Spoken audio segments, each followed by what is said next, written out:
दोस्तों, अजंता एलोरा की गुफाओं में न जाने कितने हिंदू धर्म के रहस्य दफन हैं। जब मैं ऑनलाइन अजंता एलोरा गुफाओं के बारे में पढ़ रहा था तो मेरे होश उड़ गए। आप यकीन नहीं करेंगे कि अजंता एलोरा गुफाओं में भगवान विष्णु के 10वें अवतार यानी कि कल्कि अवतार के होने की बातें सामने आई हैं। और मैं ऐसा यूं ही नहीं कह रहा हूँ, मैं आपको जो भी बता रहा हूँ उसके पीछे एक बहुत बड़ा कारण है जो मैं आपको आगे बताता हूँ। दोस्तों, आपके होश तो तब उड़ेंगे जब आप ये वीडियो अंत तक देखेंगे, क्योंकि आगे इस वीडियो में मैं आपसे कैलाश मंदिर के बारे में बात करने वाला हूँ। दोस्तों, कैलाश मंदिर में भगवान शंकर के अस्त्र छुपे होने की बातें सामने आती हैं, जो कि एक रहस्यमयी अंडरग्राउंड गुफा में रखा हुआ है। आज तक उस अस्त्र को किसी ने नहीं देखा। तो दोस्तों, क्या सच में अजंता की गुफाओं में कल्कि अवतार है? और कैलाश मंदिर में रखे हुए महादेव के अस्त्र का क्या रहस्य है? आज की इस वीडियो में मैं आपसे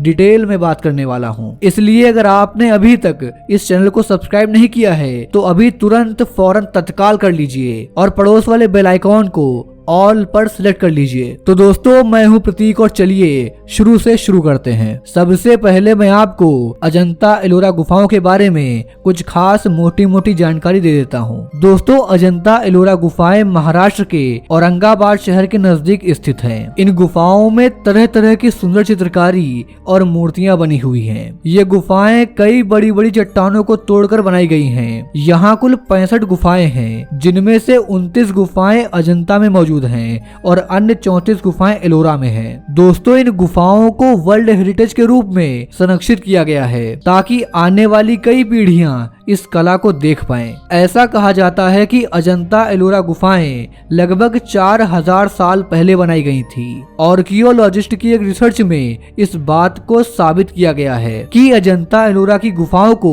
बने हुए 4000 साल बीत चुके हैं। दोस्तों, अजंता एलोरा की गुफाओं से जुड़े रहस्य को हर कोई जानना चाहता है कि इन्हें बनाने में किस तकनीक का इस्तेमाल किया गया था। कुछ लोग इन गुफाओं के बारे में कहते हैं कि इन गुफाओं के नीचे कुछ शहर बसे हुए हैं, लेकिन कोई भी इन शहरों में नहीं पहुंच पाता है। आपको ये जानकर हैरानी होगी कि कुछ लोगों के अनुसार इन गुफाओं को बनाने में एलियंस की मदद ली गई थी। ऐसा कहा जाता है कि यह गुफाएं बनाना इंसान के बस की बात ही नहीं थी, इसलिए एलियंस पृथ्वी पर आकर इसे बना गए थे। और तो और दोस्तों, लोग ऐसा मानते हैं कि इन गुफाओं का संबंध हो ना हो कल्कि अवतार से जरूर है, क्योंकि अजंता एलोरा की गुफाओं में कई ऐसी मूर्तियां और प्रतिमाएं देखने को मिलती हैं जो कि भगवान विष्णु के अवतारों से जुड़ी हुई हैं। दोस्तों, अगर इसके दूसरे पहलू पर गौर करें तो अजंता एलोरा की गुफाओं में अधिकतर भगवान बुद्ध के मंदिर हैं और भगवान बुद्ध भगवान विष्णु के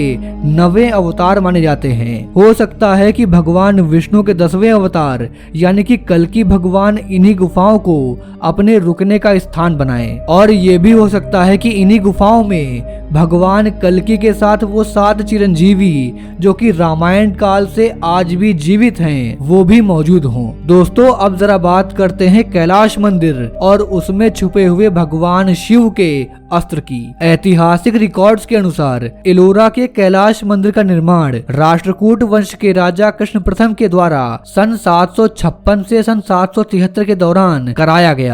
मित्रों, मंदिर के निर्माण को लेकर ये मान्यता है कि एक बार राजा गंभीर रूप से बीमार हो गए थे। तब रानी ने उनके स्वास्थ्य के लिए भगवान शिव से प्रार्थना की और यह प्रण लिया कि राजा के स्वस्थ होने पर वह मंदिर का निर्माण करवाएंगी और मंदिर के शिखर को देखने तक व्रत धारण करेंगी। राजा जब स्वस्थ हुए तो मंदिर के निर्माण के प्रारंभ होने की बारी आई, लेकिन रानी को ये बताया गया कि मंदिर के निर्माण में बहुत समय लगेगा, ऐसे में व्रत रख पाना बहुत मुश्किल है। तब रानी ने भगवान शिव से सहायता मांगी। दोस्तों, कहा जाता है कि इसके बाद उन्हें भूमि अस्त्र प्राप्त हुआ जो पत्थर को भी भाप बना सकता है। दोस्तों, इसी अस्त्र से मंदिर का निर्माण इतने कम समय में संभव हो सका। बाद में इस अस्त्र को भूमि के नीचे छुपा दिया गया। भगवान शिव का निवास कहे जाने वाले कैलाश पर्वत के आकार की तरह इस मंदिर का निर्माण किया गया है। 276 फुट लंबे और 154 फुट चौड़े इस मंदिर को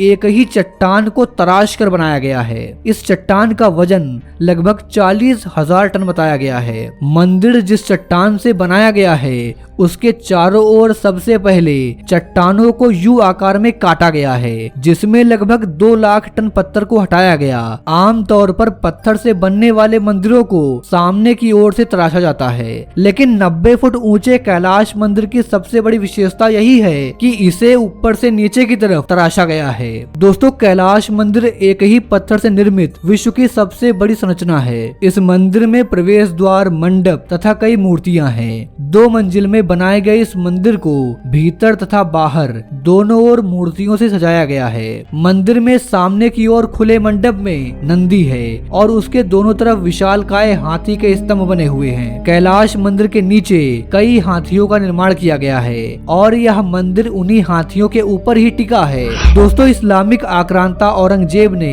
इस मंदिर को नुकसान पहुंचाने का बहुत प्रयास किया, लेकिन मोटे मोटे नुकसान के अलावा वह इसे किसी भी प्रकार की क्षति पहुंचाने में असफल रहा। मंदिर की दीवारों पर अलग अलग प्रकार की लिपियों का प्रयोग किया गया है, जिनके बारे में आज तक कोई भी नहीं जान पाया। ऐसा कहा जाता है कि अंग्रेजों के शासनकाल में मंदिर के नीचे स्थित गुफाओं पर शोध कार्य करवाया गया था, लेकिन वहाँ हाई रेडियो एक्टिविटी के चलते शोध बंद करना पड़ा और इसके अलावा गुफाओं को भी बंद करना पड़ा, जो कि आज भी बंद ही हैं। ऐसी मान्यता है कि इस रेडियो एक्टिविटी का कारण वही भूमि अस्त्र है और मंदिर के निर्माण में प्रयोग किए गए अन्य उपकरण हैं, जो मंदिर के नीचे छुपा दिए गए थे। हालांकि जिस तरीके से कैलाश मंदिर का निर्माण किया गया है, पुरातत्वविद यह अनुमान लगाते हैं कि इस मंदिर के निर्माण में कम से कम 100 से 150 वर्षों का समय लगना चाहिए। लेकिन दोस्तों, मंदिर का निर्माण तो मात्र 18 वर्षों में हुआ है। यही कारण है कि इस मंदिर के निर्माण में दैवीय शक्तियां होने की संभावना जताई जाती है। दोस्तों, मंदिर से जुड़ी एक और विचित्र बात यह है कि यह भगवान शिव को समर्पित है, लेकिन मंदिर में न तो कोई पुजारी है और न यहाँ पर कभी भी कोई पूजा पाठ होता है। तो दोस्तों, ये था आज का वीडियो। इस वीडियो के माध्यम से मैंने आपको कल्कि अवतार के रहस्य के बारे में बताया, कैलाश और महादेव के अस्त्र के बारे में बताया। आपको मेरे द्वारा बताई गई जानकारी कैसी लगी, मुझे कमेंट में जरूर बताइए। मिलते हैं आपसे अगली वीडियो में एक नए टॉपिक के साथ। जय हिंद, जय भारत, वंदे मातरम।